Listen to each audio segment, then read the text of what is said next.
Hello guys, today I'm going to teach you how to build your own ELK stack. First of all, I'm going to be covering how to build it using Docker ELK. So we're basically going to be deploying ELK within containerization. Okay, we're going to be using Docker for this. First of all, you're going to want a Vultr account. Log into your Vultr account, choose Cloud Compute for a new server. Go New York or place this wherever is closest to your server infrastructure. Then I'm going to go with Debian 10. From there, I'm going to go with $40 a month. Depending on the amount of logs that you're going to be throwing at this puppy, you might want to do something along the lines of this, right? Or if you're really looking to spend some dollars and really get dedicated resources, you might go more bare metal or dedicated cloud. You get to pick and choose, trial and error. It's it's not a big deal if you end up killing the server. You can always shut it down, and you've only paid for an hour, a couple hours, whatever. So that's the cool thing about this, is that you can have this 32 gig memory server. It's only 23 cents an hour, closer to 24 cents an hour. But we're gonna, for all purposes, all intents and purposes, whatever, we're gonna go with Cloud Compute, New York, Debian 10, $40 a month, 160 gigabyte SSD, 4 CPU, 8 gigs of memory. We got 4 terabytes of bandwidth. I'm gonna enable IPv6, and scrolling down here, we're just gonna name the server ELK. Okay, so let's go ahead and deploy ELK now. Very cool. While ELK is deploying, I'm also going to spin up a Windows-based system. And so let's see how we can spin Windows. We're going to do a Windows 2016. Shoot. It takes 15 minutes to spin up a Windows system. I'm not going to do that. That takes too much time. I ain't got enough time right now. So yeah, we're not going to do that. We're going to end up going with, we're just going to do a lightweight... We're going to do a lightweight Debian. So let's go with New York to, yeah, we'll do this one here. So yeah, high frequency, $6 a month, Debian 10, New York. Okay, so this is just our test server. We're going to install the beats. The beats, that's going to basically be like our agent for forwarding logs to our ELK stack. But we're going to go high frequency, New York, Debian 10, $6 a month package. I am going to enable IPv6, and I'm going to call this, let's go ahead and call this logme, right? So logme is the name. We're going to deploy now. Awesome. So we have ELK coming up online. I'm going to copy the IP address, and we're going to launch. Cool. Putty is up. Paste your IP in here. And the server is finishing up, but apparently it's going to work anyway. So we're just going to go ahead and copy the password. And so root, put that guy in, apt update. That should do it fairly quickly. We're just making sure that the server's got its latest software. And then apt upgrade, yes. And so as this is coming up, I'm gonna pull up kind of a guide that I put together on my site. Now I'm gonna tell you that my guide, if you read all of this, you're probably gonna grow a beard. It's a lot of information, and it's mostly unorganized. But this has just kind of been me kind of writing a diary of the hellish nightmare I've gone through learning all about Docker and what it is. And within a day or two, I feel like I've honestly borderline mastered Docker, ELK stack, aka Elastic Stack. I've learned a lot about how, to basically Dockerize, or not Dockerize, but play around with the Dockerized version of ELK stack, Elastic Stack. So learn from my mistakes, and don't keep repeating the same mistakes that I've made. And so let's just go ahead and get started here. Essentially what we're going to do is we're going to follow all this main stuff here, because this is mostly true. So for example, this is correct. We're just going to, we're already here. We're going to copy and paste this. Oh, get commands not found. So apt install git. So git's going to be installed. We're going to do this. We're cloning it. Perfect. So let's go in here. Now let's find all the areas to do the change me crap.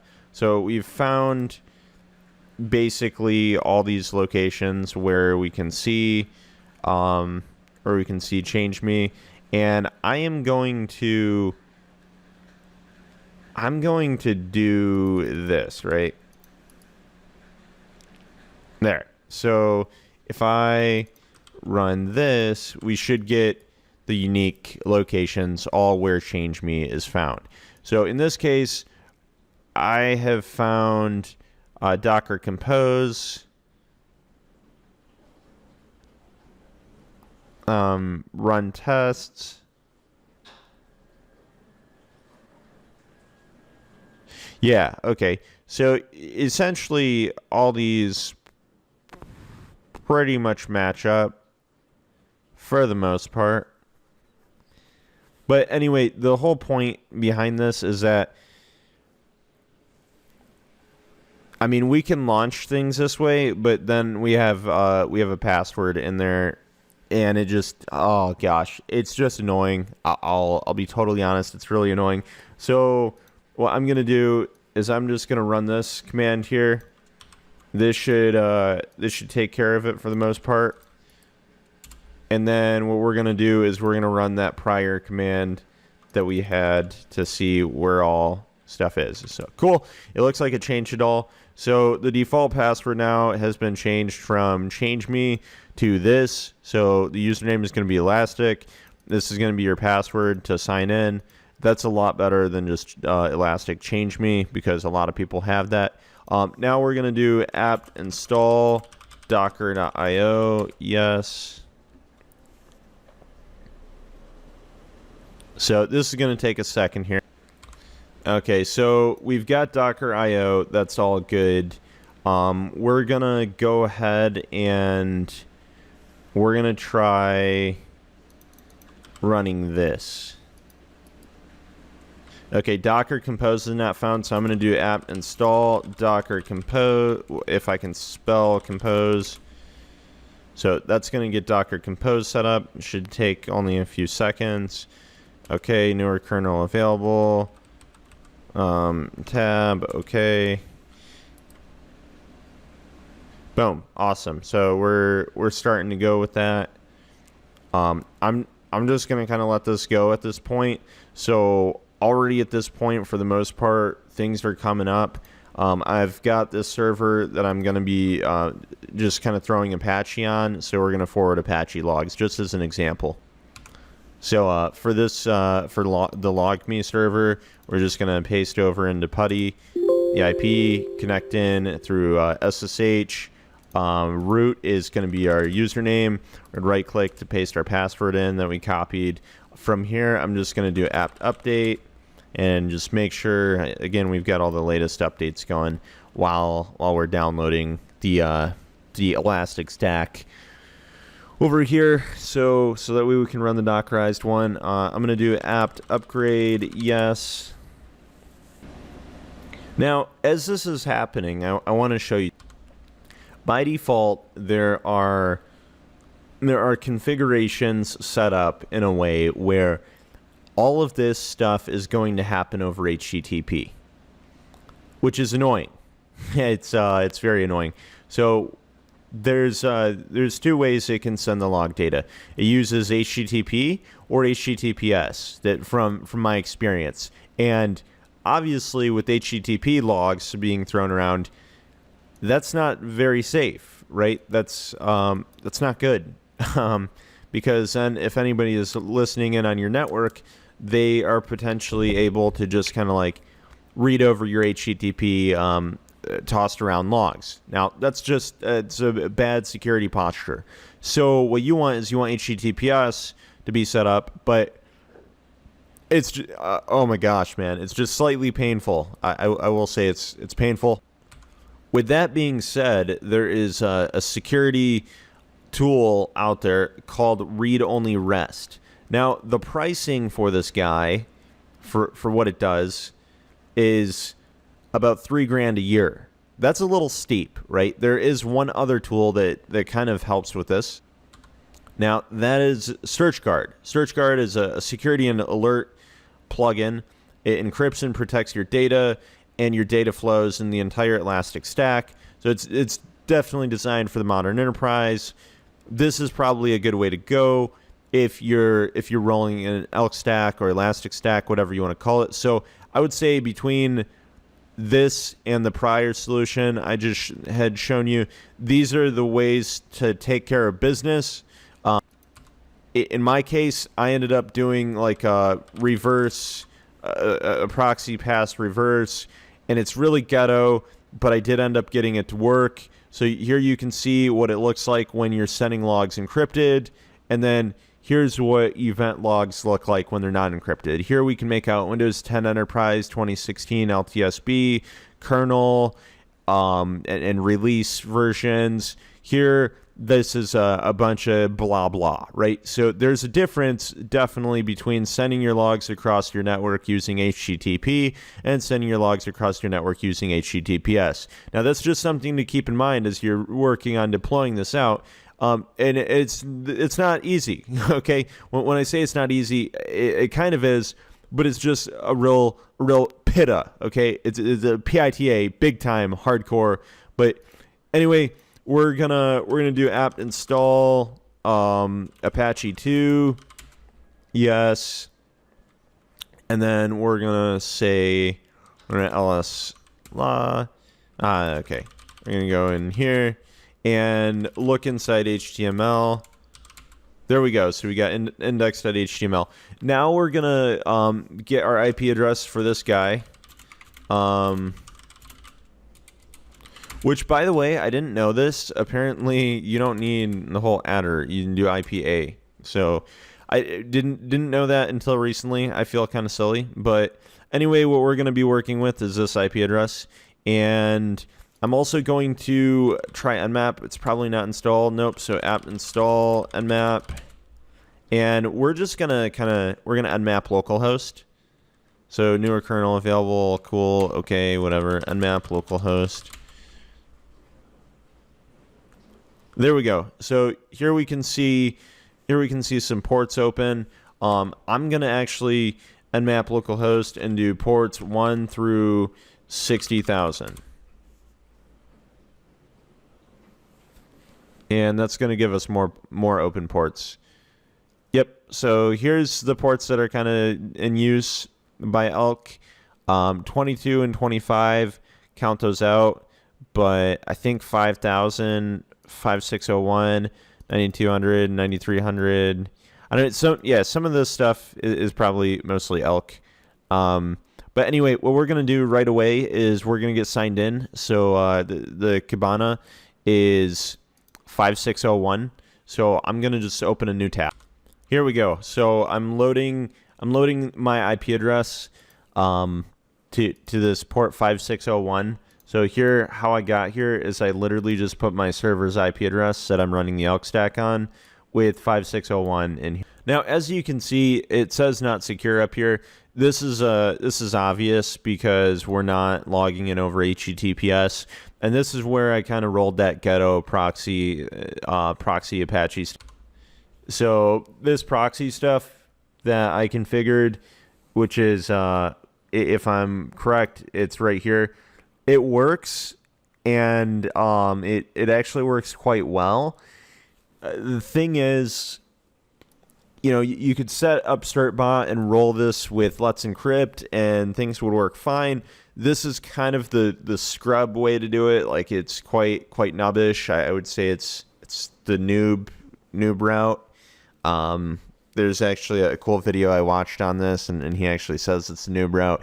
The guy also recommends SearchGuard along with the read-only REST. So, I mean, if you wanted to roll it this way, you could, but I don't really recommend it. It's just the free silly way to do it if you're really desperate. I would probably not use Apache though. I might use Nginx, but I mean, totally optional. Pick your own. You could probably use Lightspeed. Any web-based server, any web daemon, any HTTP daemon that supports HTTPS, and you get it working. It could work as long as, of course, it has any support for a reverse proxy, because that's all you're doing. You're reverse proxying the info. So you might have port 443, and that connects you into 5601, and then you're going to be using 9200, I think, 9200, that port, and that's for your that's for your log stash. I think I'm pretty sure. I don't know. Well, we'll see. We'll see. I mean, I'm gonna play around a little bit. And just kind of show you what this looks like though going forward. So we're not going to do this. This is if you know what you're doing and you want to roll security into it. I'm really just at this point just showing you that we can get signed in and that it works. So by default, the username is the last. And if we remember earlier we set this password, that's going to be what it is. So I'm literally just going to paste that password in here and log in. So that's going to work for me. Save it or never, it doesn't matter, your choice. I'm going to click on Explore on my own. If you wanted to click Try Our Sample Data, you're more than welcome to do that and just kind of look around at what their graphs look like and just how certain stuff is in here. I am going to click on logging, and I am going to click Apache Logs. From here, notice for getting started, it's got Mac OS or MacOS. I don't want MacOS. I want Deb, okay, for Debian. And so I'm going to get Deb for Debian. You're going to notice it uses curl to get it. I don't think this thing has curl. Maybe it does have curl. I don't know. But anyway, let's try getting this with curl. Very cool. All right, let's run this. Sweet. Now we're just gonna go into here. I'm gonna cd in here, and we should have our FileBeat file, FileBeat YML. So from here, we're just gonna go into Elastic, wherever we find that, and you can see it's trying to call out to localhost. We're gonna change this real quick to this IP address. So it looks like that. For protocol, by default, it's going to use HTTP. Let's uncomment Elastic, and then let's go get that password again in here. Cool. So we've got our password in here. Furthermore, though, it's also asking us that we do the setup Kibana. So for host, we're going to delete that comment portion and just throw our IP address in here, right? Whoops, that's not our IP address, that's our password. So that's the IP address we want in there. So from there, we're just going to Control O to save it, Control X, get out of there, and we should be able now to enable that.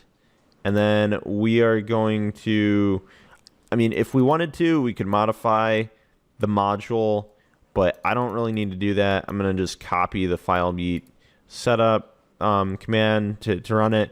It's going to do the index setup and loading the dashboard. Then I'm going to copy the start, the service start command here. So basically, we've got the setup going. It's trying to load the dashboard. We should be able to, once this finishes, we should be able to paste in the service start command. It's gonna get the server up and running. From there, it's gonna start forwarding over Apache logs, which, by the way, I should probably test out loading this Apache server to see what happens. Right. All right. Very cool. So it's got everything up and running. I'm going to do this. I'm going to do the service start, and so there we go. We should have Apache logs going. Just to test this out, I'm going to wget localhost, and then I'm going to cat index.html, so it should have got that. I'm gonna remove index.html. So yeah, there, if we do cd_var log, I think it's under Apache 2, we can cat the access log. So I'm just gonna wget localhost again, and then I'm gonna remove index.html, it created again, and then I'm gonna also cat that access log. There we can see two wgets. I'm gonna click check data. You can see it's got data. We're gonna go to Apache Logs dashboard, and we should start to within the last 15 minutes we should see some stuff. Here we can see. Here we can already see some info. Basically, let me just full screen this for you with F11 in. Down here at the bottom, I can pop this open, and we see an event, Apache error. We've got log me, Apache error log. Very cool. So yeah, here's another Apache error. So we can find the top URLs with the response codes, and it's pretty simple what you can do with this. Here's response codes. So here's the error log. If we wanted to, we could inspect this and see these, see the responses. So we can filter for HTTP response code, that, right? So here we can see wget is a browser being used. I'm going to go ahead and pause this real quick. Okay, cool. So what I just did is I tried a curl on the system, so I'm curling it, and then I'm catting the access log. Here you can see I've already got that. So let's just go ahead and get this up again. You can see our browser breakdown. I'm gonna just do an F5, and with this F5 we should be reloading our Apache logs, and then right away you can already see curl. It does seem to have this info here. And I think the reason it kind of does that is it's showing, the wget slash. So, with this slash going on here, that's kind of what we're seeing. Now, the cool thing, this dashboard is, you can modify it. You can mess around with it however you want, whatever you see fit type thing. You're going to see, though, these status codes. Let's try loading. Here's unique IP map according to what's being logged. I'm just going to go ahead and try accessing this using hide my ass and see where that pulls up. So from here, we're just going to load that server. I guess what I can do while we're loading this is I can just tail that access log so we can kind of see it in real time as it loads. So at this point, we're just going to go ahead and press enter in this box. You can see it loads the Debian, and we're logging. This is a hide my ass IP address. So let's go back over and kind of check out what our Kibana looks like. So you can see we're still in full screen Kibana mode. I'm going to hit F11 to really full screen, the full screen view. And then over on the bottom left, you can see exit full screen. We're going to do that. You can see refreshes right here. Now, keep in mind too that we can drop this down and we can specify that we want it to refresh every 3 seconds, right? So then just click start. So from there, we should see, boom, it pulled the info. If we want to, again, we can go back into full screen mode up here, and you can see you're basically going to see these maps, these maps popping up here. If you want to, you can full screen this, just the map, and then if you started to see more traffic coming in, you could start to see the Latin lawn. Anyway, we've got the ELK stack up and running. You can see that we're logging. We've got Chrome logs. Here you can change the different colors of it if you want. So maybe you want blue. And then, maybe you want to click curl. You know what? I thought they had... Oh, yeah. So you can... Yeah, so you can subtract things out, right? So you hit that like minus, and then it says not, right? And so it filters that stuff out. So that's kind of neat. I mean, that's kind of cool. You get to compare wget. Maybe you want to compare wget to curl. So then you do that, right? And then you want to say maybe, you don't care about the version stuff.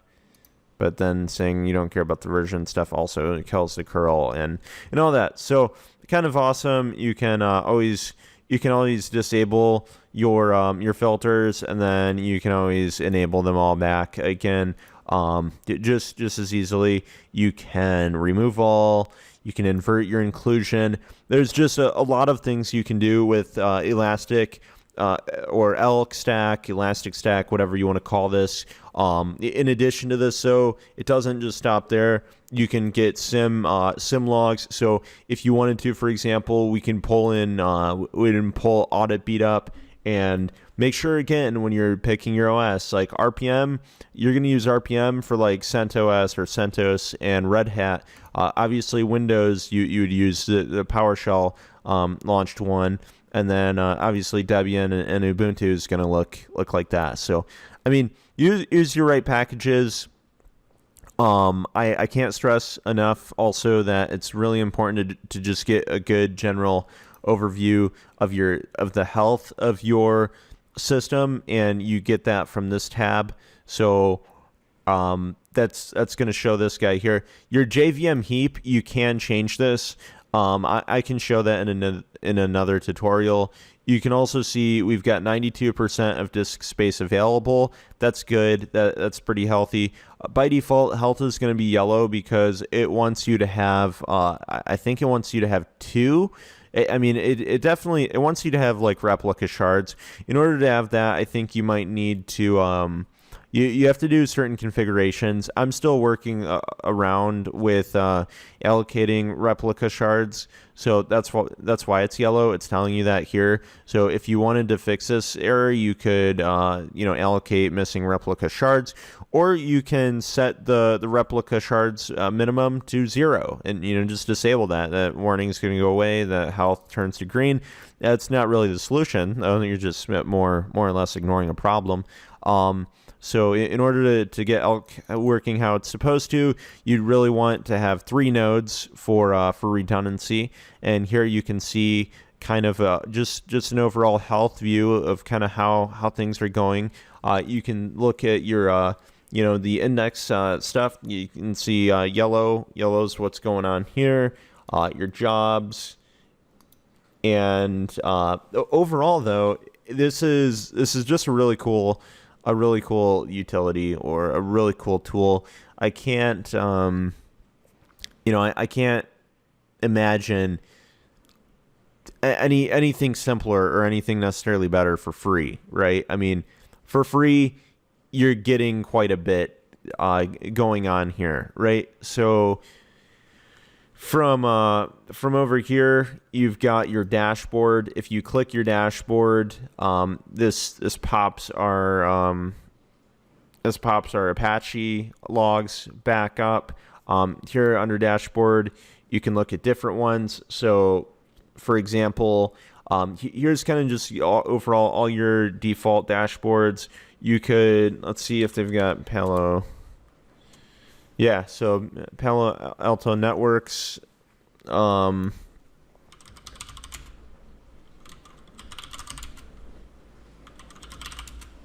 Yeah, so they don't have LDAP or Active Directory, but you might have. You would think they'd have Windows, right? Events.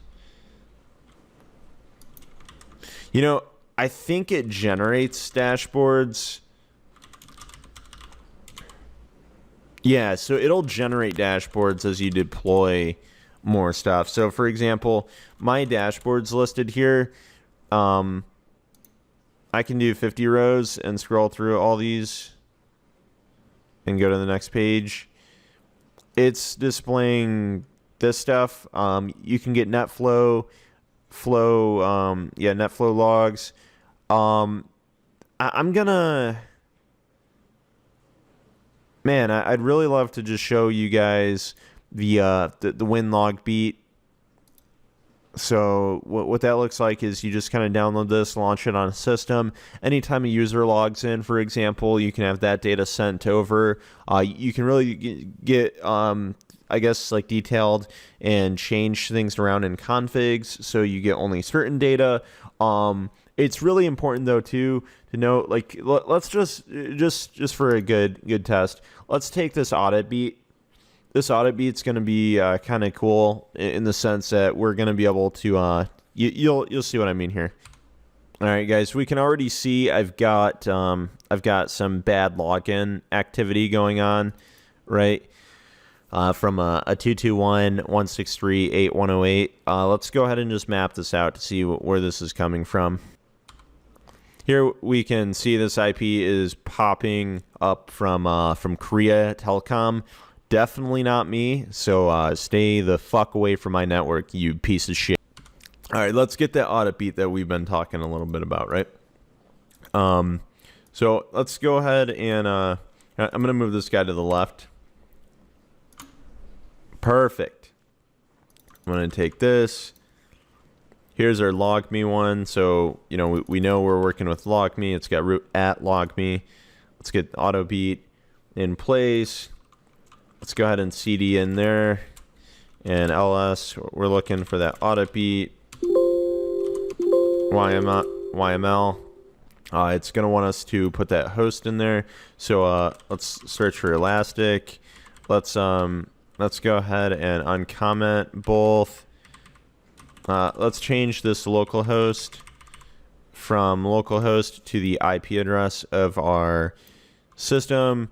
And then obviously we do need to change me, but before we change me, we might as well work on that setup.kibana, right?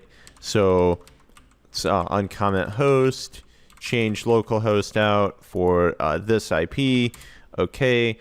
And then let's go ahead and, yeah, like I said, let's change that change me.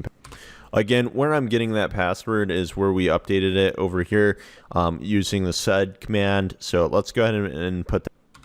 Boom, we got it in. So Control O, Control X, go back to Kibana and follow the remainder of the instructions, which I think is really just running the setup. And then once we run that setup, it's going to load your dashboard. It'll tell you Kibana must be running and reachable, which it is. And let's check last B on this guy. Yeah, look, we've already got some crap going on here. Yeah. So let's run last B on here now. Like, yeah, we've got even more crap coming in. So if we go ahead and did we start the service? No, I don't think we started the service. Boom, there, service started. Cool. Okay, so let's go ahead and click check data. So no data has been received yet. What we could do, let's check again. Okay, cool. So data is being successfully shown. Let's go over to our CMAP. And our CMAP is going to it's going to pull in these host events. So we've already got audit beat logins being pulled over. So that's kind of cool. I'm a little bit afraid to click on view hosts because I'm going to reveal my real IP to you, and I don't really want to do that, honestly. All right, fuck it. So I took my IP address out. It was right here, but I right-clicked it, clicked inspect element, hit the delete key on my keyboard, so my fucking IP is not shown here under the root user as the last successful source. Obviously, my real IP would be here if I was the last user to log. I mean, it was here. Anyway, we can see this is basically the same thing as running that last B command, but it's easier to just to kind of like show that again. We're going to run last B, and we can see right down here these IPs match up. You got your 221.163.8.108 and 65.151.176.53. That's all going to match up here. You can see when the last failure was. It was 8 minutes ago, 2 minutes ago, shows you the time when you hover it. Shows you the number of failures. So if you start to see, a lot more spikes, things are going to kind of look crazy. If you start to see a crazy high number of authentication success, that can be crazy. It's really cool. You can just see the sources and just overall see kind of all this intel. It will show you uncommon processes, and Shiza.